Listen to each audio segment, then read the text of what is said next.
E aí, meus betas? E aí, meus betas? Meus betas? E aí, meus betas? E aí, meus betas? Tudo? E aí, meus betas? Tudo? E aí, meus betas? E aí, meus betas? E aí, meus betas? E aí, meus betas?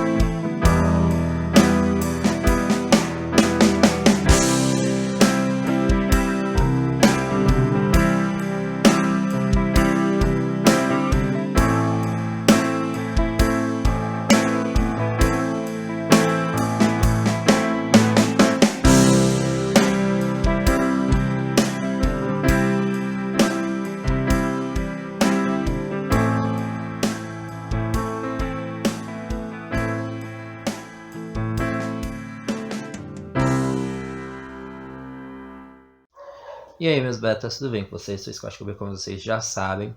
E hoje eu venho trazer o quarto episódio do Lendo Diários.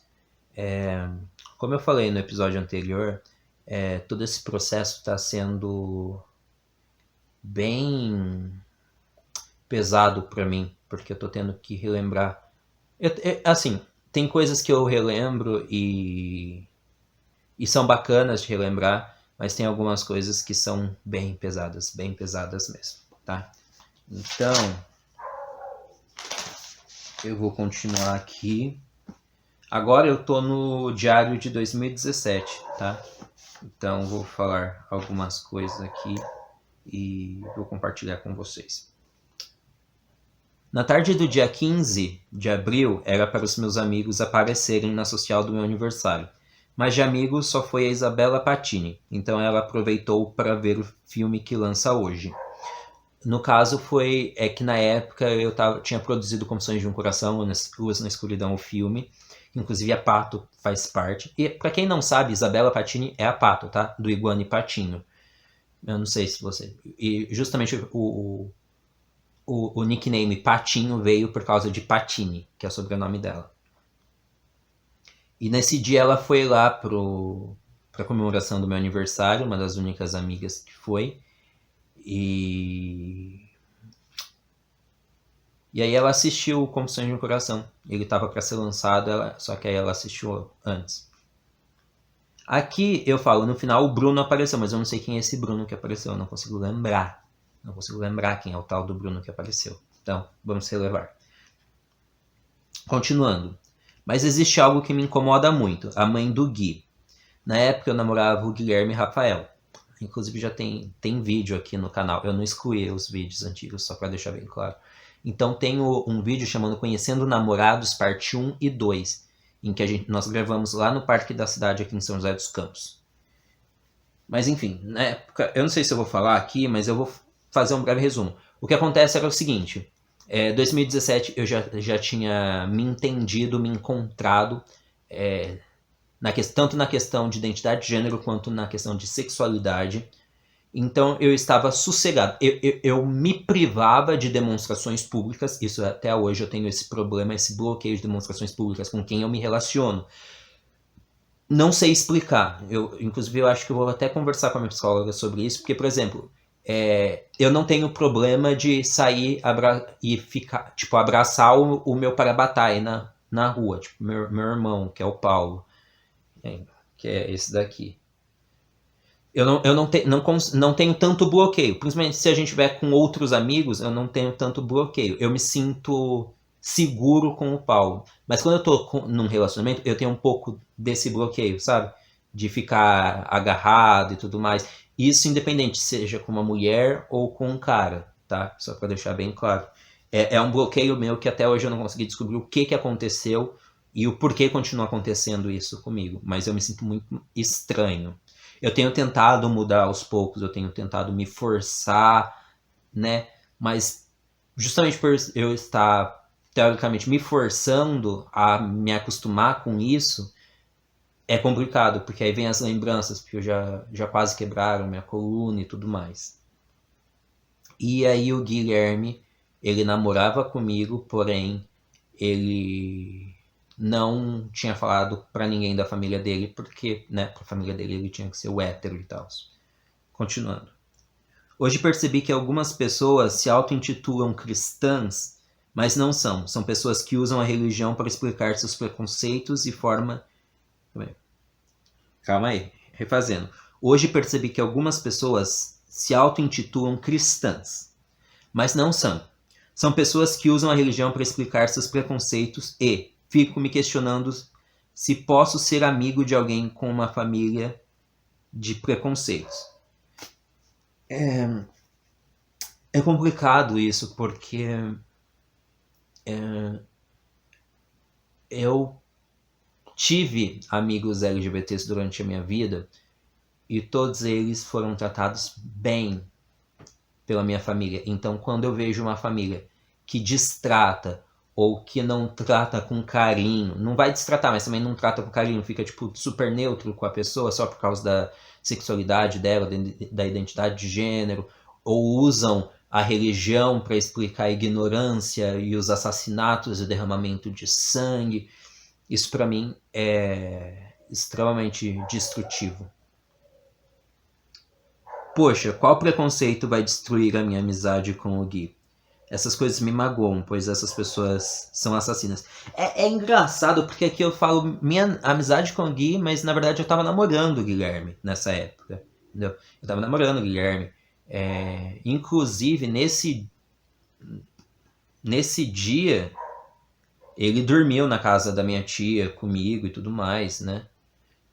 Então, eu não lembro por que eu colocava esse negócio de amigo. E tem muito dessa questão, como a mãe dele não sabia que ele namorava comigo, pelo menos, não sei. Depois ela falou que ela desconfiava, coisa do tipo. Eu não sei bem a história, porque ela falou pro Guilherme e a gente já tinha terminado. Mas foi quando ele, inclusive, foi quando ele saiu, escancarou o armário, né? Porque quando a gente terminou, aconteceram várias coisas que levaram ao término. E aí ele ficou bem mal mesmo. E aí a mãe, em um desses momentos, a mãe dele foi perguntar o que estava acontecendo. E aí ele jogou que eu tinha terminado com ele. Não vale a pena falar sobre a história e tal. Talvez fale em outro vídeo, mas não nesse, porque o Guilherme foi uma pessoa, apesar de todos os problemas, o Guilherme foi uma pessoa extremamente importante para mim em alguns aspectos, né?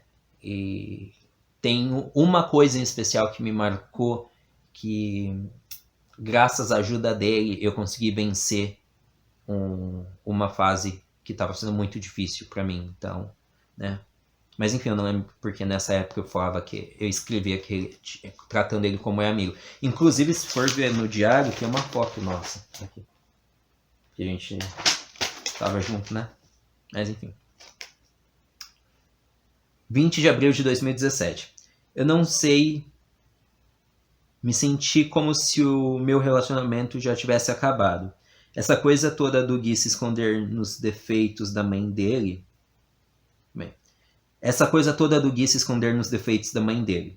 Ele se justifica muito com os defeitos da mãe dele. Ele tem todo um potencial para ter sucesso, mas os defeitos da mãe dele atrapalham a vida dele. O problema maior é que ele me sufoca com tudo isso. Porque tinha muita coisa que ele queria fazer, muita coisa que ele queria viver, mas ele não vivia por causa que ele tinha medo do que a mãe dele, que os pais dele iam pensar, da forma que os pais dele iam agir e tal. Tipo assim, eu tava na casa da minha sogra, eu estava do lado da minha sogra, falando com ela, e ela nem sabia que era minha sogra, porque a gente teve que criar uma história, quer dizer, ele teve que criar uma história de que eu estava num relacionamento com uma amiga minha. Só que na época, antes de começar a namorar ele, eu já falava brincando que a gente ia casar, eu e ela. Então, quando ele jogou essa história pra mãe dele, aí eu falei, tipo, inclusive a gente ficou noivo e tal.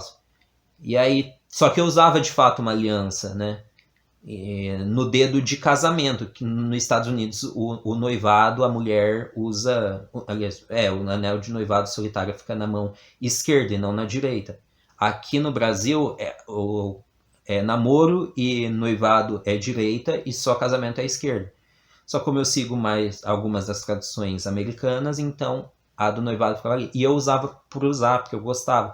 E calhou que, né, inclusive para ajudar a dar um potencial maior à história, eu usava, quando ela me conheceu, eu já estava usando. E teve um dia que eu estava conversando com ele, eu falei, então, porque na verdade nos Estados Unidos...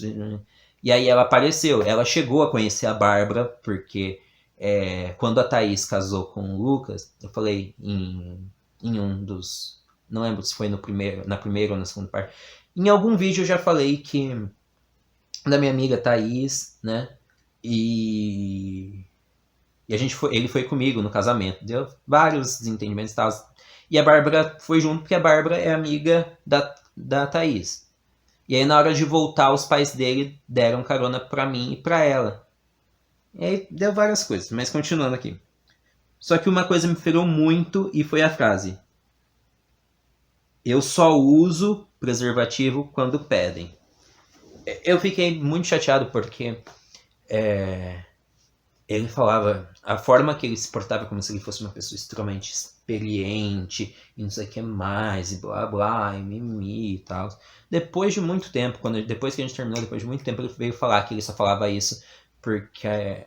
eu não vou falar, não lembro ao certo as palavras dele, e também não quero colocar a palavra na boca dele. Mas era uma coisa do tipo, ele falava que sobre as várias experiências sexuais dele, só que era inexistente. Só que na verdade eu não sei em que acreditar, porque a maior parte de mim acredita que de fato ele tem um histórico sexual muito grande antes de ter me conhecido, entendeu? E uma pequena parte se forçava a acreditar que eles, por causa de eu ter tido um passado sexual muito grande, aí ele quis, tipo, não ficar tão atrás. Então, não sei, eu não conheço a história dele nessa parte, e também não sou ninguém pra julgar. Não tem como eu falar, não, você fez e não sei o que mais. A verdade dele é a verdade dele, e não é porque a verdade dele é a verdade dele e a minha verdade é a minha verdade, significa que uma vai aniquilar a outra. Eu conheço a minha história, eu sei quem eu sei o que eu sou, eu sei como eu sou. E a mesma coisa, ele sabe todas essas coisas sobre ele. Então, se for verdade ou não, isso daí é dele. Com ele não tem, né? Não vai influenciar em nada na minha vida hoje. Continuando. Se ele soubesse o quanto de nojo que senti dele e de mim mesmo nesse momento, minha vontade era virar as costas e ir embora sem olhar para trás. Já foi difícil saber que ele participava de orgias, então ele me fala que não usava preservativo. Ele me fere tanto, pois tudo que ele fala tem os ex dele no meio.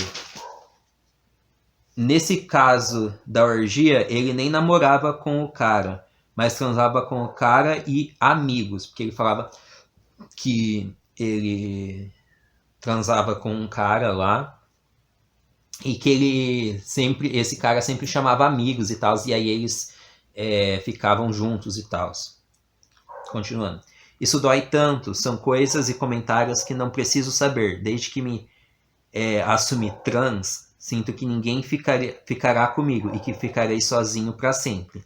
Não me sinto bom o suficiente, sei que não sou perfeito e nunca serei. Mas preciso me sentir bem e não consigo me sentir bem com ele falando de ex e experiências com ex. A questão não... Eu vou até explicar aqui, porque eu sempre falei... É bem claro, quem me segue mais sempre sabe que eu era uma pessoa extremamente ciumenta. Hoje eu tenho um pouco de ciúmes de algumas coisas, mas eu não falo mais, eu não externalizo, eu tento trabalhar isso comigo, porque eu sei que não é uma coisa saudável, eu sei que não é uma coisa legal. Eu tenho ciúmes, uma das pessoas que eu tenho mais ciúmes na minha vida, e isso não muda de jeito nenhum, é o Paulo, que é o meu irmão, meu parabatai, que é da tatuagem, entendeu? Eu tenho muitos ciúmes dele e tal, mas isso não muda. Mas se você chegar pra ele e perguntar, dificilmente ele vai falar pra você que eu estou tendo ataque de ciúmes atualmente. Entendeu? Já aconteceu de eu ter crise de choro por medo de perder ele, porque ele tava ficando com querendo ficar com uma menina, e aí na hora eu tinha bebido também com ele e tal, então eu tava muito mais sensível que o normal. E aí eu comecei a chorar porque eu tinha medo de perder meu irmão, porque já aconteceu isso, né? Porque a gente tava sempre junto, era sempre Scott e Paulo para todos os lados. Se alguém queria saber de Paulo, perguntava para Scott, queria saber de Scott, perguntava para Paulo. A gente sempre sabia muito sobre um e o outro, entendeu? O Paulo foi na casa de tal pessoa e tal, entendeu? Então sempre quando as pessoas queriam saber dele, vinha falar comigo. E a gente saía pra treinar. E no meio do caminho ele conheceu uma garota e ele começou a querer levar ela pra treinar junto. Só que, tipo assim, ele dava atenção pra ela e eu ficava de lado. E aí eu tinha muitos ciúmes nessa época. Eu tinha muitos ciúmes muito grande mesmo. Real mesmo. E aí ele batia o pé que eles não tinham nada, que era só amizade. E aí chegou uma hora que eu não conseguia mais treinar. Eu preferia ficar em casa porque eu sabia que eu ia sair pra treinar com ele ia pegar essa menina pra treinar e eu ia ficar de lado e ia ser a mesma coisa que nada. Então se era pra eu ir e ficar tendo ataque de ciúmes, envenenando a minha irmandade, ele é meu parabatai, então tinha que manter um relacionamento saudável. Só que acontece que o quê? Eu já sabia que ele e ela estavam se relacionando. Entendeu? Eu já sabia que eles estavam juntos, só que ele estava negando. E aí foi bem complicado. Nós passamos alguns meses separados, longe, sem conversar, sem trocar uma única mensagem. Assim, sem trocar uma única mensagem é uma coisa assim muito aleatória, porque a gente só conversava coisas mais direcionadas. Até que um dia, inclusive, ele pegou e era o aniversário, não lembro de quem que era o aniversário, acho que era do Samuca. Ele virou e ele tava indo lá, né? Aí ele virou e perguntou se ela podia ir também. Eu falei, pode, né? Mas a gente já tinha conversado, eu já tava mais de boa, já tinha trabalhado esses ciúmes em mim, entendeu? E aí eu vi os dois se beijando. Eu tava na parte de dentro com a Priscila gravando, inclusive são os vídeos do PPWS, né? Da família Insanos. E aí eu vi eles se beijando, eu fiquei tipo, ué, eles não falavam pra gente que eles não estavam juntos? Aí tanto eu quanto a Priscila a gente ficou tipo, tá, né? Fazer o quê? Então, entrar num relacionamento em que eu precisava imaginar a outra pessoa fazendo, tipo assim, até a parte tipo assim, então, porque o meu ex, a gente assistia isso, gostava disso, eu me sentia bem. Até aí, pra mim, era aceitável. Eu ficava com ciúmes, mas eu guardava pra mim. Mas aí falar sobre fazer orgia, da forma que fazia ou deixava de fazer alguma coisa ali na parte íntima, isso me machucava demais. E isso, inclusive, foi uma das coisas que ajudou o nosso relacionamento a se desfazer, né? Terminar da forma que terminou. Bom, eu vou parar aqui porque ele já ficou bem longo. Ainda vai sair a parte 4, sai amanhã, mas eu falei em um dos vídeos que eu tô pensando em estender e não só trazer os diários antigos, mas trazer partes dos diários mais atuais. Então comenta aqui se vocês querem que eu faça outros episódios do Lendo Diário. Porque aí qualquer coisa eu adiciono episódios extras no mês de dezembro. Mas eu preciso saber se vocês querem continuar conhecendo o meu passado, conhecendo a minha história, coisas que me machucaram, coisas que me fizeram feliz. Então comenta aqui se vocês querem saber. Um beijo pra vocês e até breve.